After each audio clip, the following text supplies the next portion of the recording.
উত্তর ২৪ পরগনার সন্দেশখালী, সেখানে ২,২৫৩ জনকে নট ইন্ডিয়ান সিটিজেন তকমা দেওয়া হলো, আর এরই প্রতিবাদ জানাচ্ছেন তারা।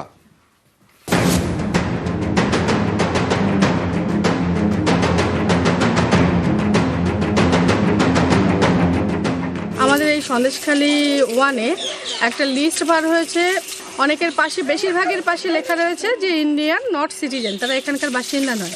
এর পিছনে কি কাজ করছে, কোনো ষড়যন্ত্র বা কোনো চক্রান্ত কাজ করছে কিনা, এটা নিয়ে মানুষ ভাবছে। উত্তর ২৪ পরগনার সন্দেশখালীর ১ নম্বর ব্লক, এখানকার বয়ারমারি ২ নম্বর পঞ্চায়েত এলাকায় জোর শোরগোল।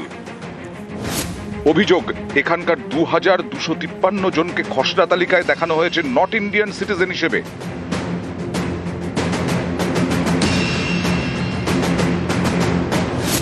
বাসিন্দাদের অনেকেরই দাবি ২০০২ তালিকায় তাদের নাম ছিল, তারপরেও শুনানিতে তলব করা হয়েছে।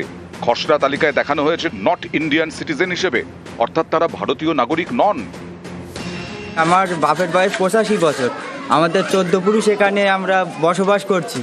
আমাদের তাও হিয়ারিংই মানে লিখে পাঠিয়েছে নট ইন্ডিয়ান, আমরা কোনো ইন্ডিয়ার বাসিন্দা না এখানে।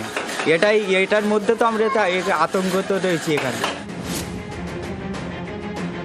বিজেপি তার রোহিঙ্গা খুঁজে পাবে না, কিন্তু ভারতীয় যারা নাগরিক তাদের বেঘরে প্রাণ দিতে হবে, তাদেরকে হয়রানির জন্য জীবন দিতে হবে। ১৩০ জনের বেশি মানুষ যারা এখনো পর্যন্ত প্রাণ দিয়েছে, তার দায় নির্বাচন কমিশন নেবে না। বাংলাদেশি রোহিঙ্গাদের নিয়েছে সরবেড়িয়া, আগারাটি, বয়ামারি 1-2-তে যে অবৈধ বাংলাদেশি এখানে ভর্তি হয়ে গেছে, একটা গ্রাম তৈরি হয়েছে। এইবার এখন দেখা যাচ্ছে তারা হেয়ারিংও যাচ্ছে না, তাদের হেয়ারিংও পাওয়া যাচ্ছে না, এবং তাদের বাড়িতেও কেউ নেই। আমরা চাইছি এই এসআইআর সুস্থভাবে হোক।